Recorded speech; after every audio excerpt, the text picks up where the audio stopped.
Të nderuar teleshikues, përshëndetje, unë jam Flutur Akasa dhe do të jemi bashkë në këtë edicion informativ këtu në Drita Televizion. Ju njohim me zhvillimet e ditës. Majoranca dhe opozita kanë gjetur dakordsi në Komisionin e Jashtëm për draft rezolutën mbi integrimin evropian. Dokumenti parashikon forcimin e kontrollit parlamentar dhe avancimin e reformave kyçe në procesin e antarësimit të BE-s. Seanca në kuvend të shoqëruar edhe me debate dhe replika mes përfaqësuesve politik. Diskutimet janë shtrirë nga integrimi evropian deri te përplasjet politike të brendshme. Procesi i integrimit të Shqipërisë në Bashkimin Evropian ka marrë vëmendjen kryesore në kuvend, ku opozita dhe majoranca kanë arritur një qëndrim të përbashkët në Komisionin e Punëve të Jashtme për draft rezolutën mbi këtë proces. Megjithatë, seanca plenare nuk ka qenë vetëm e fokusuar te integrimi, pasi është shoqëruar dhe me replika të forta dhe diskutime mes përfaqësuesve të opozitës dhe majorancës. Kryetari i Partisë Demokratike Sali Berisha ka vijuar kritikat ndaj qeverisë, duke komentuar zhvillimet politike dhe duke u përfshirë në debate që lidhen edhe me figurat brenda Partisë Socialiste. Se ju jeni jo për integrimin, por për plaçkitjen, pasurimin e paligjshëm të shqiptarëve. Edhe ti që më dhe mua përgjigje freudiane, unë e kisha politike, jo freudiane e vërejtën time. Ku shkoja? Iku, s'ka gja. Pra, ju e keni hipokrizi integrimin. Raporti thot se ka sjellë këtu në parlament çdo 3 muaj raportin qeveria. Keni pa gjë deputet raport ju, sepse ky është armik i integrimit, ky që drejton parlamentin, sepse ky ka intereset e pasurisë tij dhe jo intereset e integrimit shqiptarëve. Po ku janë raportet sipas ligjit? Duhet të ishin paraqit në parlament, asnjë prej tyre. Raporti thot duhet zbatohen vendimet e gjykatës kushtetuese. E thot apo se thot? Kush i shkel ato jeni ju? Pra jeni ju pengesa kryesore e shqiptarëve në integrim. Dita e sotme e punës tonë ka nisur me një lajm pozitiv nga Komisioni për Europën dhe Punë të Jashtme, ku të gjithë së bashku, pas një vot kundër, pas një abstenim, gjitha pro, kemi miratuar një dokument i cili është një dokument shumë i mirë. Ndër më të mirët që mendoj unë ka miratuar ndonjëherë ky komision dhe përpasoj pas 5 orëve debate dhe seanca, ka brenda edhe kritikën, ka brenda edhe angazhimin, ka brenda dhe syrin objektiv, por ka mbi të gjitha yllin orientues Shqipërisë sonë përbashkët e që është antarësimi në Bashkimin Evropian. E përpasoj. Edhe Gazmend Bardhi në të njëjtën lidhje me kryetarin e tij tha se Edi Rama po e bllokon procesin e antarësimit. Nuk është se ndonjë vend antar i Bashkimit Evropian na e ka me hile. E vërteta është se është Edi Rama që na e ka me hile. Ai zgjodhi Belinda Ballukun përpara integrimit evropian. Me vedije të plot për të mbrojtur bashkëpunëtorin e tij të panderur nga SPAK, Edi Rama nuk e kaloi testin e Europës dhe sot vendet e Bashkimit Evropian po na vendosin kusht pas kushti, duke shprehur hapur zhgënjimin dhe mosbesimin ndaj kësaj qeverie. Ndërkohë, vëmendje ka tërhequr edhe prania e ministrit të jashtëm Ferit Hoxha, i cili për pak minuta ka zhvilluar një bisedë afërt me zëvendëskryeministren Albana Koçiu, ndërsa për një moment është ulur edhe në vendin e kryeministrit Edi Rama gjatë punimeve të kuvendit. Seanca është mbyllur mes debateve politike dhe diskutimeve mbi rrugën e integrimit evropian, që mbetet një nga prioritetet kryesore të agjendës parlamentare.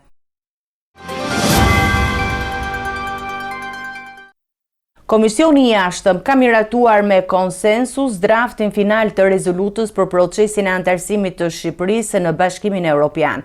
Dokumenti rikonfirmon integrimin evropian si objekt strategjik kombëtar dhe parashikon angazhime konkrete nga majoranca dhe opozita. Në fokus janë lufta kundër korrupsionit, forcimi i dialogut politik dhe reforma zgjedhore. Rezoluta kërkojnë gjithashtu për shpejtimin e reformave në kuadër të negociatave me Bashkimin Evropian. Majoranca dhe opozita kanë arritur dakordsinë për draftin final të rezolutës mbi procesin e antarësimit të Shqipërisë në Bashkimin Evropian, dokumenti i cili është miratuar me konsensus në Komisionin Parlamentar të Politikës së Jashtme. Në tekstin e rezolutës theksohet se integrimi evropian mbetet një objektiv strategjik kombëtar dhe një prioritet madhor për institucionet shqiptare. Të vetëdijshëm se Shqipëria ka hapur me shpejtësi të gjithë kapitujt e negocimit dhe është në pritje të miratimit të raportit i bar, duke marrë në konsiderat të raportin e Komisionit Këshillit Evropian dhe të Parlamentit Evropian për Shqipërinë, si dhe duke mbajtur parasysh gjetjet dhe rekomandimet e raportit final të OSBE ODIHR-it për zgjedhjet parlamentare të 11 maj 2025, Kuvendi i Shqipërisë angazhohet të forcojë kontrollin parlamentar ndaj pushtetit ekzekutiv, institucioneve dhe agjensive të pavarura, duke respektuar parimin kushtetues të ndarjes dhe balancimit mes pushteteve, duke rritur transparencën, auditimin dhe llogaridhënien. Në dokument, Kuvendi angazhohet për intensifikim të luftës kundër korrupsionit të nivelit të lartë dhe krimit të organizuar, si dhe për mbështetje të institucioneve përgjegjëse në zbatim të standardeve dhe kërkesave të Bashkimit Evropian. Majoranca angazhohet të sigurojë kushtet për pjesëmarrjen e plotë të opozitës në veprimtarinë parlamentare, të respektojë kërkesat e saj në përputhje me standardet demokratike, me kushtetutën dhe rregullorin e Kuvendit. Opozita angazhohet të sigurojë pjesëmarrje të plotë në veprimtari parlamentare në përputhje me standardet demokratike, me kushtetutën dhe rregullorin e Kuvendit. Një pjesë e rëndësishme e draftit lidhet me dialogun politik mes palëve. Majoranca angazhohet të garantojë pjesëmarrje të plotë të opozitës në jetën parlamentare dhe respektim të drejtave të saj, ndërsa opozita merr përsipër pjesëmarrje aktive dhe funksionale në institucionet parlamentare. Rezoluta parashikojnë gjithashtu për shpejtimin e reformave zgjedhore në përputhje me rekomandimet të OSBE ODIHR-it në Komisionin e Venecias, me synimin për të garantuar zgjedhje të lira, të ndershme dhe standarde demokratike më të larta. Në fund, Kuvendi i kërkon Këshillit Ministrave të vijojë me ritme më të shpejta reformat në shtetin e së drejtës, sistemin e drejtësisë dhe luftës kundër korrupsionit, duke theksuar se përparimi drejt BE-s duhet bazohet në merit, rezultate konkrete dhe standarde të verifikueshme demokratike. Debati politik në Kuvend është shoqëruar me akuza dhe replika mes Sali Berishës dhe Elisa Spiropalit. Kryedemokrati komentoi raportin brenda Partisë Socialiste dhe qëndrimet e kryeministrit Edi Rama ndaj figurave të ndryshme të majorancës. Spiropali u përgjigj duke akuzuar Berishën se njëkohësisht kritik dhe garantues në sistemin politik. Përplasjet u shoqëruan me reagime dhe duar trokitje në sallën e Kuvendit. Seanca parlamentare është shoqëruar me tensione dhe replika të forta politike mes kreut të Partisë Demokratike Sali Berisha dhe deputete socialiste Elisa Spiropali në një debat që preku dhe raportet brenda Partisë Socialiste. Nga foltorja e Kuvendit, Berisha komentoi zhvillimet dhe përplasjet e brendshme në mazhorancë, duke u referuar mënyrës së ndryshme se si sipas tij kryeministri Edi Rama trajton figurat caktuara politike brenda Partisë Socialiste. Ai përmendi konkretisht Belinda Ballukun dhe Elisa Spiropalin, duke ngritur pyetje ironike mbi raportin e tyre me kreun e qeverisë. Dhe ju që po më shifni atje do të bëj një pyetje këtu. Si ka mundësi që ajo e quhen pallosh i gjatë dhe ai bën gjithçka për ta mbrojtur, kurse ti e quhen Skënderbeg dhe të flak. Cila është arsyeja? Deklaratat e Berishës sodën reagime të menjëhershme nga Elisa Spiropali, e cila u kundërpërgjigje ashpër nga foltorja e Kuvendit. Ajo akuzoi liderin demokrat se mban një qëndrim kontradiktor ndaj sistemit politik, duke e paraqitur njëkohësisht si denoncues i tij dhe si garantues i funksionimit të tij. Sali je i pabesueshëm sepse njëkohësisht je edhe denoncuesi më i madh edhe garantuesi më i madh i sistemit. Kështu që kur të çlirosh sistemin, kur të çlirosh partinë, kur të çlirosh opozitën, mund të flasim këtu dhe ndoshta terma doktor do të ngjisin më shumë. Po sot për sot kontradikta e thellë të qenurit edhe denoncues, edhe garantues nuk ta jep të drejtën të flasësh dhe i jep qytetarëve të drejtën të mos të besojnë. Debati mes palëve pasqyroi edhe një herë klimën e tensionuar politike në Kuvend, ku akuzat personale dhe përplasjet verbale vijojnë të dominojnë diskutimet parlamentare. Seanca plenare u shoqërua me përplasje mes mazhorancës dhe opozitës pas deklaratave të Sali Berishës ndaj Ulsi Manjës dhe Belinda Ballukut. Ministri Manja kërkoi të marrë fjalën për replik, por kryetari i Kuvendit Niko Peleshi nuk e lejoi. Debati u përqendrua te respektimi i minutazhit dhe rendit folës në seancë. Situata solli tension dhe reagim. Një seancë e tensionuar në Kuvend të shoqëruar me debate politike dhe procedurale pas akuzave të bëra nga ish kryeministri Sali Berisha në drejtim të ministrit Ulsi Manja dhe zëvendës kryeministres Belinda Balluku. Një ditë para seancës, Ulsi Manja kishte publikuar në rrjetet sociale foto nga një takim në Dibër me Ballukun, duke e shoqëruar me një mesazh për bashkëpunimin brenda Partisë Socialiste dhe forcimin e skuadrës qeverisëse. Kjo deklaratë u përmend në Kuvend nga Sali Berisha, i cili ngriti akuza politike ndaj Manjës, duke pretenduar krijuar lidhje më të thella mes tij dhe Ballukut për te bashkëpunimit institucional.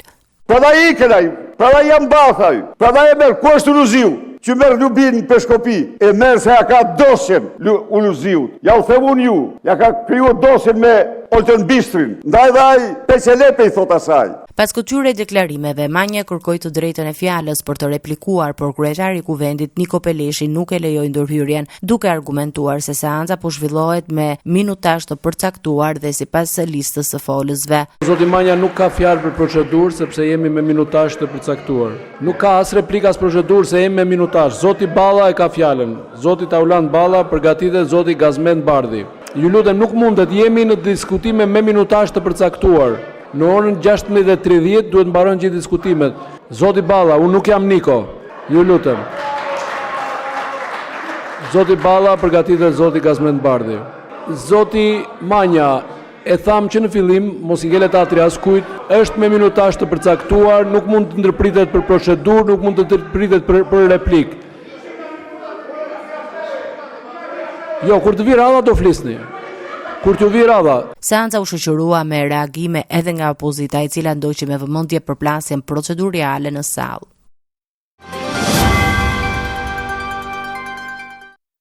Odiri ka vlerësuar projektligjin e ri për financimin e partive politike në Shqipëri si një përpjekje për rritje të transparencës dhe luftës kundër korrupsionit. Megjithatë, raporti evidenton boshllojgje ligjore që mund të lejojnë financime të fshehta dhe shmangjen e rregullave.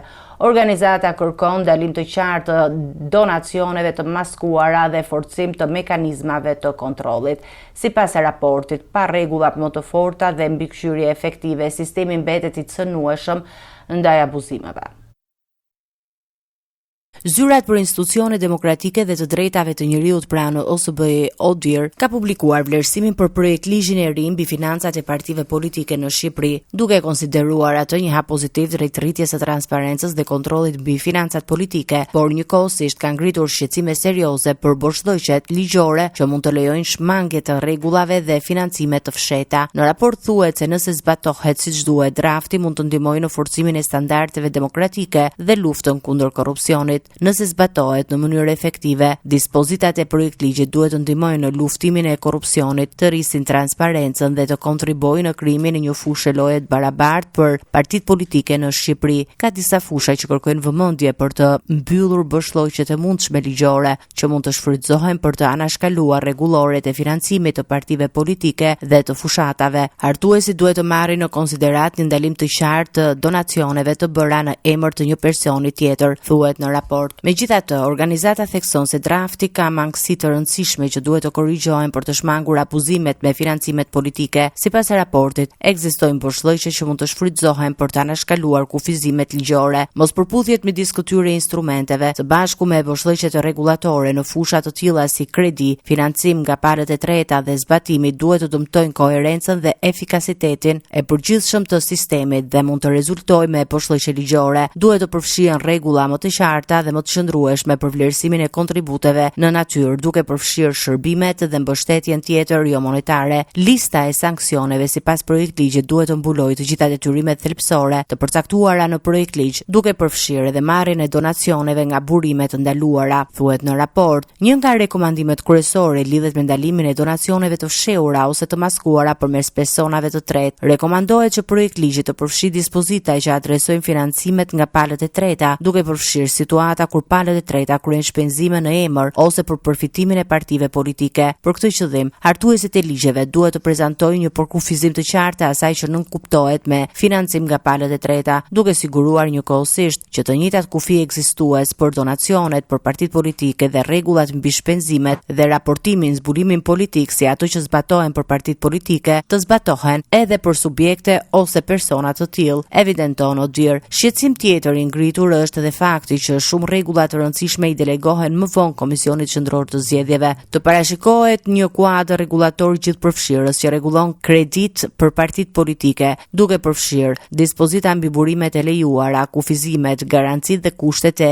ripagimit, duke mandatuar zbulimin e plotë të kredive të tilla në llogaritë vjetore të partive dhe të merret në konsiderat fuqizimi i Komisionit Qendror të Zgjedhjeve për të vendosur procedura të hollësishme për monitorimin e pajtueshmërisë me rregullat e zbatueshme për kredit. Raporti konsideron projekt ligji një hap pozitiv drejt reformimit të financimit të partive politike në Shqipëri, por nënvizon se pa rregulla më të qarta, transparencë më të fortë dhe kapacitete reale hetimore për KQZ-n, sistemi mbetet i ekspozuar ndaj abuzimeve dhe financimeve të fshehta politike. Autoriteti kombëtar i ushqimit konfirmon se 56 studentë u helmuan nga konsumimi i makaronave të kontaminuara gjatë drekës, ndërsa është urdhëruar gjithashtu ndërprerja e aktivitetit të kompanisë furnizuese dhe gjobitja e saj.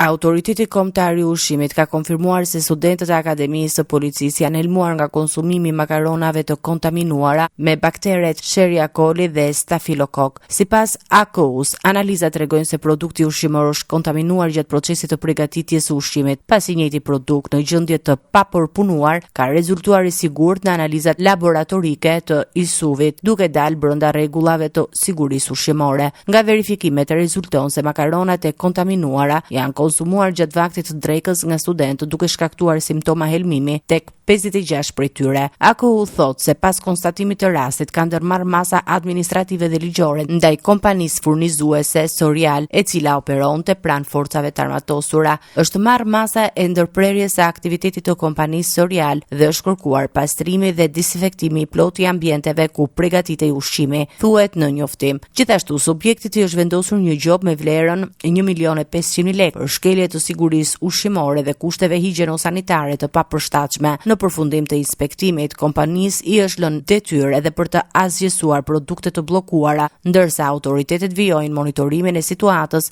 për të shmangur raste të tjera të ngjashme. Ish-zëvendës kryeministre Belinda Balluku ka depozituar rekurs në gjykatën e lartë duke kërkuar heqjen e masës së pezullimit nga detyra. Masa është vendosur me kërkesë të SPAK-ut dhe konfirmuar nga dy shkallët e gjyqësorit. Balluku po hetohet për çështje që lidhen me tenderin e tunelit të Llogaras dhe projektin Unazës së Madhe. Ish numri 2 i qeverisë Belinda Balluku i është drejtuar gjykatës së lartë me një rekurs përmes të cilit kërkon shfuqizimin e masës së pezullimit nga ushtrimi i detyrës publike. Kjo masë është vendosur fillimisht nga gjykata e posaçme kundër korrupsionit dhe krimit të organizuar në nëntor të 2025-s me kërkesë të SPAK dhe më pas ishte lënë në fuqi edhe nga instancat më të larta të gjyqësorit. Në tetor 2025 Balluku u morë pandehur për shkelje të barazisë në tenderin e tunelit Llogaras, ndërsa më pas në nëntor u përfshi edhe në hetimet të që lidhen me 7 lotet e Unazës së Madhe. Në të njëjtën periudhë, ndaj saj u vendos edhe masa e pezullimit nga funksionet si zëvendës kryeministre dhe ministre infrastrukturës, masë që vijon të jetë në fuqi. Pavarësisht se kryeministri Edi Rama e shkarkoi nga detyra në shkurt të vitit 2026, çështja e masës së sigurisë mbetet ende objekt gjykimi, pasi vendimet e gjykatës nuk janë shfuqizuar. Gjykata e lartë ka shqyrtuar më herët edhe kërkesën për heqjen e ndalimit të daljes jashtë vendit, duke rrezikuar rekursin e saj dhe duke lënë fuqi masën e vendosur më parë. Balluku akuzohet për shkelje të barazisë në tendera publik dhe është në hetim për disa procedura të mëdha prokurorimi, përfshirë tunelin e Llogaras dhe projektin e Unazës së Madhe, si dhe çështje të tjera të lidhura me tender publik. Gjykata e Korçës caktoi masën arrest në shtëpi për kirurgun Nikola Nunka pas denoncimit të një 21 vjeçareje për ngacmim seksual gjatë ushtrimit të detyrës. Prokuroria paraqiti prova që sipas saj krijojnë dyshimin e arsyeshëm për veprën penale. Gjykata e Korçës ka vendosur masën e sigurisë arrest në shtëpi për mjekun kirurg Nikola Nunka, i akuzuar për ngacmim seksual ndaj një pacienteje 21 vjeçare. Seanca është zhvilluar me dyert të mbyllura dhe ka zgjatur rreth 2 orë. Gjatë shqyrtimit, prokuroria ka paraqitur para gjykatës prova që sipas saj implikojnë kirurgun Nunka dhe provojnë dyshimin arsyeshëm për konsumimin e veprës penale. Organi i akuzës ka kërkuar që ndaj mjekut të caktohet masa e arrestit në shtëpi, duke marrë parasysh rrethanat personale personale të akuzuarit, si dhe të vlerësohet si ligjshëm arresti në flagrancë. Kërkesa e prokurorisë është pranuar nga gjykata, e cila ka vendosur që mjeku të qëndrojë në arrest shtëpie deri në një vendim të mëtejshëm gjyqësor. Gjatë seancës dhe në deklarimin e tij, Nikola Nunka ka mbajtur qendrim mohuese ndaj akuzave të ngritura, duke mos pranuar përgjegjësinë penale për ngjarjen e denoncuar. Sipas hetimeve, mjeku arrestua 3 ditë më parë pas kallëzimit të bërë nga një paciente 21 vjeçare, e cila e ka akuzuar për ngacmim seksual gjatë një vizite mjekësore. Çështja pritet të vijojë në fazat e mëtejshme të hetimit, ndërsa organet e drejtësisë do të vlerësojnë provat e paraqitura nga të dyja palët. Shoqata e transportit publik qytetas i ka kërkuar qeverisë zgjatjen e subvencionit të naftës për sektorin edhe për 3 muaj të tjerë. Sipas operatorëve, çmimet e larta të karburanteve vazhdojnë të rëndojnë kostot e aktivitetit. Aktualisht, masa mbështetëse është parashikuar të përfundojë në fund të muajit qershor. Shoqata paralajmëron se ndërprerja e subvencionit mund të ndikojë në reduktimin e shërbimit dhe vështirësitë financiare për kompaninë. Shoqata e transportit publik qytetas i është drejtuar zyrtarisht qeverisë me një kërkesë për zgjatje dhe me 3 muaj të skemës së subvencioneve të naftës për operator të transportit publik. Aktualisht vendimi i Këshillit të Ministrave parashikon që masa e jashtëzakonshme mbështetëse për sektorin të jetë në fuqi deri në fund të muajit qershor, si pjesë e politikave për përballimin e rritjes së çmimeve të karburanteve. Në kërkesën drejtuar institucioneve, shoqata argumenton se vetë qeveria ka pranuar ekzistencën e një situatet veçantë në tregun e hidrokarbureve, e cila ka ndikuar drejt për drejt në rritjen e kostove të operimit për kompanitë e transportit publik. Sipas operatorëve, situata vijon të mbetet problematike pasi çmimet e karburanteve nuk janë stabilizuar dhe vazhdojnë të kenë ndikim të ndjeshëm financiar në aktivitetin e përditshëm të kompanive të licencuara. Për këtë arsye, shoqata kërkon që kompensimi financiar për 50 lekësh për litër i miratuar më herët nga qeveria të zgjatet edhe për periudhën korrik shtator me synimin për të garantuar vimësi normale të shërbimit publik. Sipas përfaqësuesve të sektorit, vazhdimi i subvencionit konsiderohet i domosdoshëm për të shmangur reduktimin e numrit të mjeteve në qarkullim, uljen e frekuencave të linjave urbane dhe për të ruajtur balancën financiare të operatorëve të transportit publik qytetas. Shoqata paralajmëron se pak të mbështetje kompanitë mund të përballen me vështirësi të mëdha ekonomike që do të reflektohen drejt për drejt edhe tek cilësia dhe qëndrueshmëria e shërbimit për qytetarët.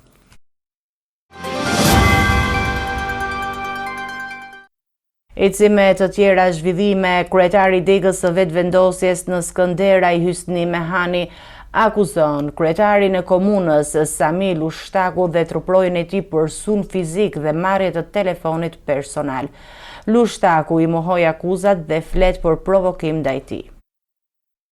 Kryetari i degës së lëvizjes vetëvendosje në Skënderaj dhe kandidati për deputet Hysni Mehani ka denoncuar se është sulmuar fizikisht nga kryetari i komunës Sami Lushtaku, si dhe nga truprojat e tij. Përmes një reagimi në rrjetet sociale, Mehani ka deklaruar se gjatë incidentit i është marrë edhe telefoni personal, duke kërkuar ndërhyrje të policisë dhe mbrojtje për familjen e tij. Jam lënduar nga Sami Lushtaku dhe banda e tij. Telefonin personal ma kanë marrë. Lus policin të mbroj familjen time dhe ftoj familjarët për përmbajtje, ka shkruar Mehani. Sipas tij, ngjarja përbën një sulm të drejtë për drejtë fizik dhe politik, ndërsa ai ka kërkuar reagim të menjëhershëm nga autoritetet. Vetë lëvizja vetëvendosje ka publikuar dhe një fotografi të Mehanit pas incidentit, duke e shoqëruar me reagim publik për denoncimin e tij. Ndërkohë, autoritetet nuk kanë dhënë ende një qendrim zyrtar lidhur me rastin. Nga ana tjetër, kryetari i komunës së Skënderajt, Sami Lushtaku, ka reaguar duke i mohuar akuzat për dhunë. Në një postim në rrjetet sociale, ai ka deklaruar se situata është keq interpretuar dhe ka lidhje me tensione verbale në terren.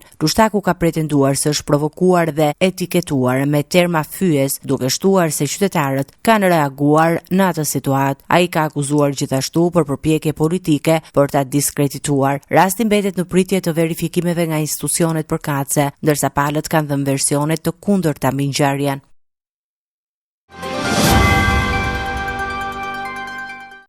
Të nderuar teleshikues, do të njihemi me parashikimin e motit. Territori shqiptar për datën 15 maj 2026 do të karakterizohet nga moti paqëndrueshëm me reshje shiu në pjesën më të madhe të vendit dhe kthjellime të herë pas hershme në juglindje. Paraditja do të sjellë reshje shiu në zonat qendrore dhe veriore, ndërsa në jug priten intervale me vranësira dhe reshje të dobta lokale. Pasditja vijon me mot të freskët dhe reshje të her pas hershme. Temperatura minimale pritet të zbresë deri në 6 gradë Celsius, ndërsa ajo maksimale do të arrijë deri në 23 gradë Celsius. Gjatë ditës priten rreth 3 deri në 5 orë me diell. Era do të fryejë lehtë deri mesatare nga drejtimi perëndimor me shpejtësi 3 deri në 6 metra për sekond. Deti do të ketë dallgëzim mesatar, rreth 2 deri në 4 ball. Indeksi ultraviolet për Tiranën pritet të jetë mesatar rreth 4. Sipas të dhënave astronomike, lindja e diellit në Tiranë do të jetë rreth orës 5:15 minuta, ndërsa perëndimi rreth orës 19:59 minuta. Temperaturat minimale dhe maksimale për disa qytete kryesore të Shqipërisë do të jenë si më poshtë. Shkodër, 14 deri në 21 gradë Celsius. Kukës, 11 deri në 19 gradë Celsius. Peshkopi, 10 deri në 18 gradë Celsius. Tiranë, 14 deri në 22 gradë Celsius. Durrës, 15 deri në 21 gradë Celsius. Kavaj, 13 deri në 21 gradë Celsius. Elbasan, 13 deri në 22 gradë Celsius. Berat, 12 deri në 23 gradë Celsius. Korçë, 6 deri në 16 gradë Celsius. Vlorë, 16 deri në 23 gradë Celsius. Gjirokastër, 10 deri në 20 gradë Celsius. Sarandë, 13 deri në 22 gradë Celsius.